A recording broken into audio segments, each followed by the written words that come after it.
Get ready for the biggest music and industry headlines of the day. We start with massive growth in African music. South African artists have generated over KSH 3.9 billion in Spotify royalties in 2025, marking a staggering 28% year-on-year increase. We dive into how this success is being analyzed by key figures including Laizo Jajana, Spotify Sub-Saharan Africa head of music Fiona Okumu, and Spotify head of artist and industry partnerships Brian Johnson, as they discuss the global influence of South African talent.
Music scene.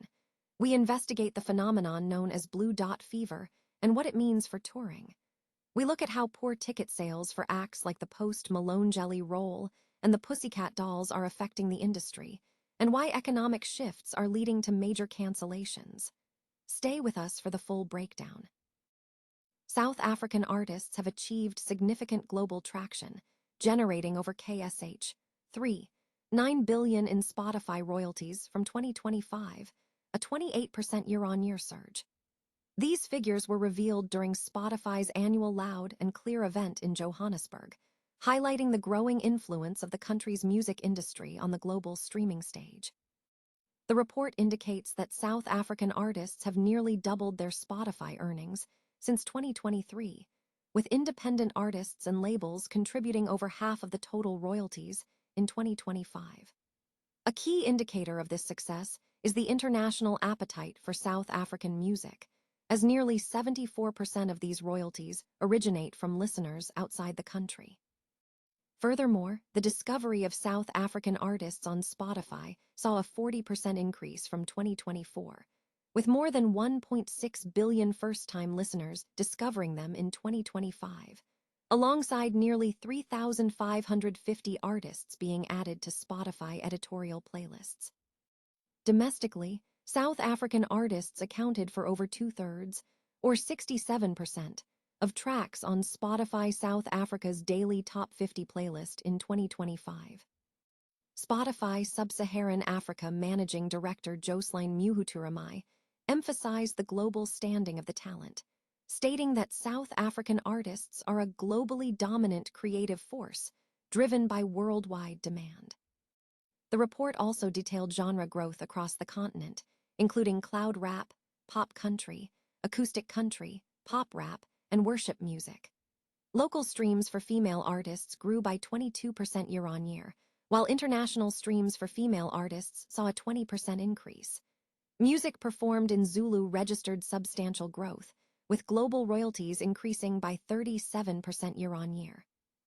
In response to the findings, Communications and Digital Technologies Minister Sali Malatsi thanked Spotify for positioning South Africa as a continental hub and called on the platform to deepen investment in African talent, languages, and to promote greater transparency within the music ecosystem. Spotify affirmed that this growth reflects a broader cultural shift, with African cities increasingly shaping global audio trends, underscoring the company's commitment to supporting African creators and amplifying their voices worldwide. Hamburg DE Music to Deal, an established international business network connecting the global music industry, has officially launched a completely updated version of its platform. Founded in the early 2000s, the network has expanded significantly, boasting over 18,000 members hailing from more than 160 countries worldwide. The relaunch is centered on delivering a cleaner design, enhanced usability, and more effective networking opportunities centered around real music industry prospects.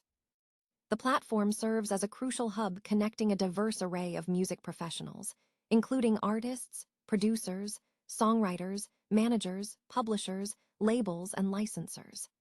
The core mission of Music to Deal remains straightforward: to facilitate connections for artists to stay in contact about music opportunities.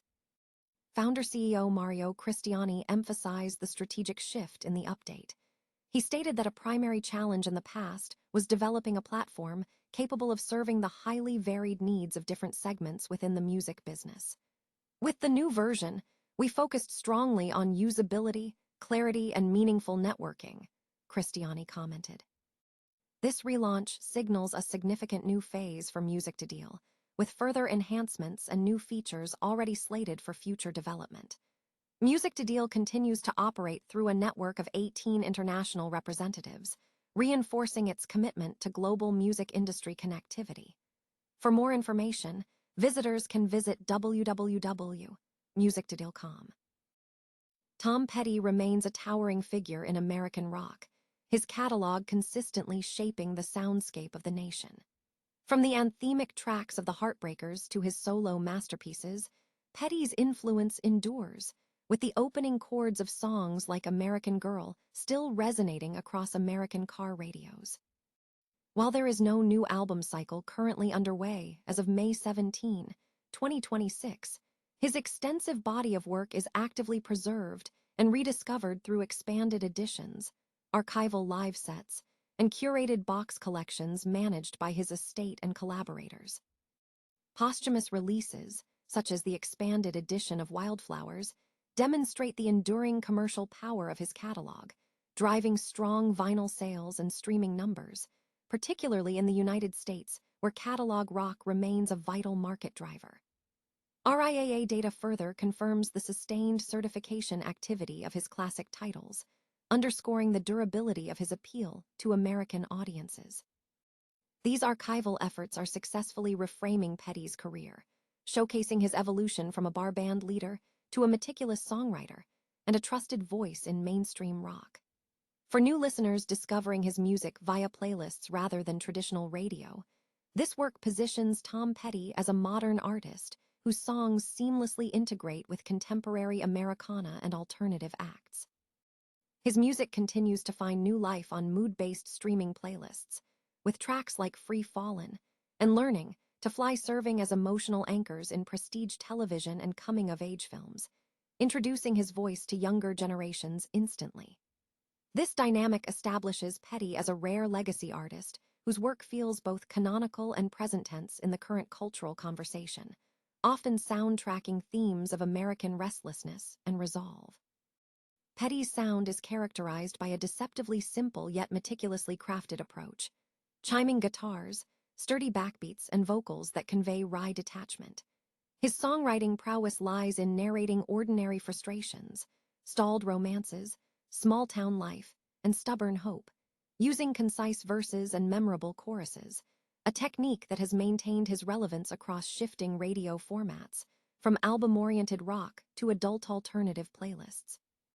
Historically, Petty bridged various scenes, often compared to contemporaries like Bruce Springsteen and John Mellencamp, for channeling regional resilience into stadium rock, while retaining a lighter melodic touch influenced by Bayard-style jangle. His career trajectory included key milestones: the commercial breakthrough of the 1979 album Damn the Torpedoes, the elevation of his standing through collaborations like the Traveling Wilburys, and the shaping of his solo sound through production work with Jeff Lynne. Key albums defining his legacy include Damn the Torpedoes, the solo efforts like Full Moon Fever, the story driven Into the Great Wide Open, and the introspective Wildflowers. Critics consistently praise his consistent artistic identity over 4 decades, noting that while his concerns evolved, his core songwriting framework remained remarkably consistent. Petty's impact transcends sales figures. He embodied the ideal of the principled, pragmatic working musician. His songs function as a cultural shorthand for themes like road trips and suburban rebellion. As he continues to be discovered through digital platforms and curated playlists, Tom Petty remains a vital link connecting classic rock history with contemporary musical conversations across the United States. The music industry is grappling with a phenomenon dubbed blue dot fever, a term derived from unsold seats on online concert ticketing charts, signaling a significant downturn in ticket sales. While not a biological threat, this issue is causing substantial financial strain across the touring sector. Following a period of explosive growth, or funflation, in concert revenues post-COVID, the industry is now facing scaling back and cancellations of major tour. High inflation, soaring gas prices, declining consumer confidence, and geopolitical instability are forcing consumers to drastically cut discretionary spending, directly impacting concert attendance. Major acts are visibly reacting to the climate. Notable examples include the scaling back of the post-Malone Jelly Roll Tour, the cancellation of the Pussycat Dolls, North American reunion dates, and Zayn Malik abandoning scheduled arena performances. Meghan Trainor also canceled her entire Get In Girl tour, and Kid Rock's Freedom 250 tour has not met expectations. These adjustments reflect a fundamental shift in the economics of live music, where uncertainty makes large-scale investment a high-risk proposition. Ticket prices remain high, with the average ticket price for a top 100 touring artist in North America hovering around $134.23, and stadium show prices significantly higher. However, the thin profit margins inherent in the industry are being further eroded by escalating operational costs, including increased energy prices and the high expense of maintaining touring fleets. Promoters are increasingly forced to trim dates or cancel entire tour to manage profit and loss projections. Case studies, such as the Welsh band Los Campesinos, illustrate the precarious nature of the business, with a tour generating substantial gross revenue, yet ultimately resulting in a net loss after accounting for all operational costs. This highlights that not all acts are immune to the economic headwinds. The current situation is largely attributed to global instability, such as geopolitical tensions affecting shipping routes, which undermines the economic forecasts that underpin the planning for large tour. While superfans may still manage to secure premium seats, the broader audience is choosing their spending carefully. Furthermore, events like the World Cup are also cited as potentially affecting concert sales due to high associated costs for travel and accommodation. The overall outlook suggests that while the biggest acts may maintain strong sales, the middle and lower tiers of the industry are experiencing a pronounced downturn, characterized by widespread unsold tickets or blue dots.